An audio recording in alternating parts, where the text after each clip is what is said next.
Halo semua, selamat datang di channel ini rekan-rekan sekalian. Video ini sedikit membahas berita menarik terkait dengan pengangkatan honorer menjadi P3K paruh waktu. Pengangkatan honorer menjadi P3K paruh waktu ini tidak hanya disiapkan bagi honorer yang telah terdata di database BKN saja, akan tetapi banyak juga honorer K2 yang dipersiapkan untuk diangkat menjadi P3K paruh waktu. Nah, terkait dengan itu, pemerintah daerah ya sudah ada beberapa pemerintah daerah yang memang sudah menyiapkan anggaran gaji P3K paruh waktu. Itu berarti bahwa pengangkatan P3K paruh waktu itu bisa dilaksanakan pada tahun 2025 ini. Jadi mudah-mudahan saja dengan disiapkannya gaji P3K paruh waktu ini, proses atau tahapan pengangkatan honorer menjadi P3K paruh waktu itu sudah bisa dilakukan ya setelah pengumuman hasil seleksi P3K tahap kedua ini. Untuk itu kepada rekan-rekan silakan ditonton sampai habis video ini agar rekan-rekan sekalian bisa menerima informasi secara lengkap dan menyeluruh.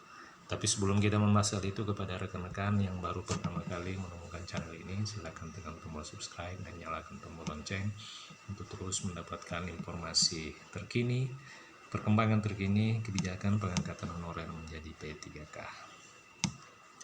Rekan-rekan sekalian, sejumlah instansi pusat maupun daerah sudah merilis pengumuman hasil seleksi P3K tahap kedua bagi honorer database BKN yang tidak lulus atau tidak mendapatkan formasi, maka sangat berpeluang diangkat menjadi P3K paruh waktu.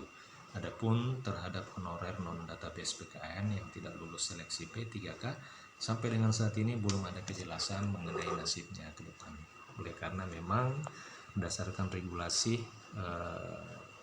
Permenpan ya, Keputusan Menteri Pendayagunaan Aparatur Negara Nomor 16 Tahun 2025, di mana memang yang disiapkan untuk diangkat menjadi P3K paruh waktu adalah honorer yang telah terdata di database BKN.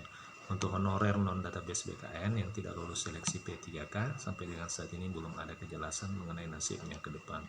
Pengangkatan honorer menjadi P3K paruh waktu juga harus melalui usulan dari pejabat pembina kepegawaian. Saat ini sudah ada Pemda yang menyiapkan anggaran untuk gaji P3K paruh waktu mengacu ketentuan kepada Keputusan Menpan RB Nomor 16 Tahun 2025, di mana pada diktum kelima dinyatakan bahwa pengadaan P3K paruh waktu itu dilaksanakan bagi honorer database BKN.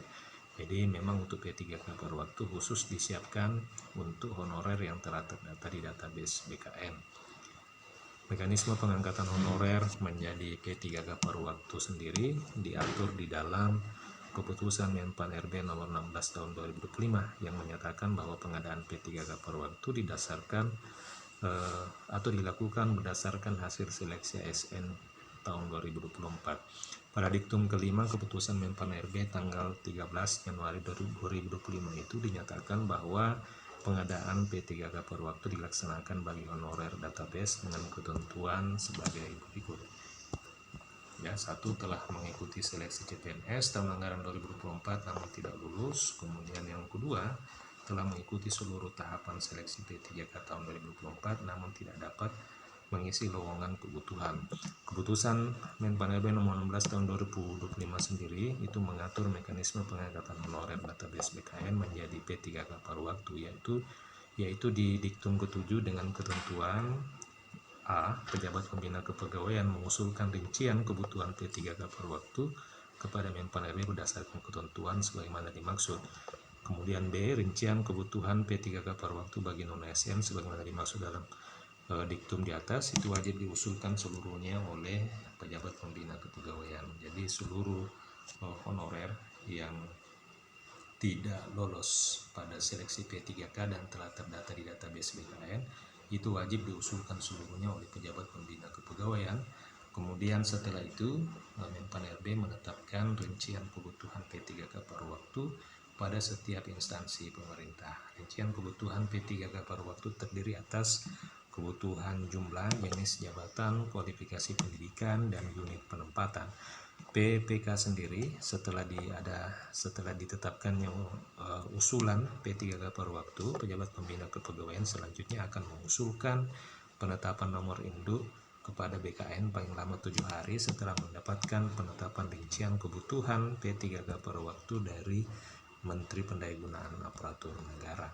Nah, setelah itu Kepala BKN akan menetapkan pertimbangan teknis penetapan nomor induk P3K sesuai dengan usulan dari pemerintah daerah. Penetapan atau penerbitan nomor induk P3K ini sebagaimana dimaksud itu paling lama diterima oleh pejabat pembina kepegawaian itu 7 hari setelah waktu penyampaian. Setelah ditetapkannya nomor induk, maka pejabat pembina kepegawaian selanjutnya akan menetapkan pengangkatan P3K per waktu sesuai dengan ketentuan peraturan perundang-undangan.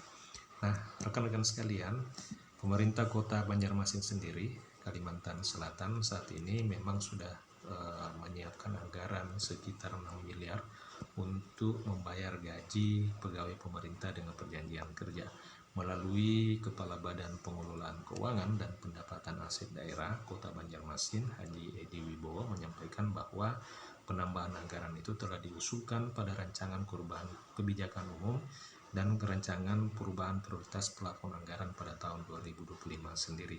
Ada sekitar 1.000 bertambah P3K tahun ini. Dikatakan bahwa usulan tambahan anggaran untuk pembayaran gaji P3K ini termasuk di dalamnya adalah kategori P3K paruh waktu. Inilah kewajiban pemerintah daerah untuk membayar gaji mereka. Jadi syukur alhamdulillah rekan-rekan sekalian, untuk Kota Banjarmasin sendiri itu sudah menyiapkan gaji P3K di dalam plafon anggaran APBD-nya. Jadi hal ini sangat membanggakan dan sedikit memberikan gambaran bagi rekan-rekan di kabupaten lain. Memang sepenuhnya bergantung dari kebijakan masing-masing daerah. Untuk Kota Banjarmasin sendiri, sebagaimana dikatakan oleh Kepala Badan Pengelolaan Keuangan dan Pendapatan Aset Daerah, itu sudah menyampaikan bahwa penambahan anggaran itu sudah diusulkan pada rancangan perubahan APBD pada tahun 2025 ini. Jadi terdapat penambahan anggaran P3K di mana yang bertambah itu sebanyak 1.000-an, dan ditegaskan bahwa usulan tambahan anggaran itu sudah termasuk mereka yang dipersiapkan untuk diangkat menjadi P3K per waktu tahun ini. Itu berarti tahapan pengangkatan mereka menjadi P3K per waktu bisa saja dilakukan di tahun 2025 ini. Tentu sesuai dengan keputusan dan pernyataan dari Menteri Pendayagunaan Aparatur Negara bahwa tahapan pengangkatan P3K per waktu itu akan dilakukan setelah tahapan seleksi P3K tahap kedua dan optimalisasi P3K itu sudah dilakukan. Barulah kemudian Pemda sudah bisa mengusulkan sesuai dengan mekanisme usulan yang sudah saya sebutkan tadi untuk diangkat menjadi P3K per waktu. Demikian rekan-rekan, bagaimana dengan di daerah rekan-rekan? Apakah juga sudah menganggarkan anggaran untuk gaji P3K per waktu? Silakan tuliskan atau share informasinya di kolom komentar video ini. Terima kasih, sampai jumpa di video berikutnya.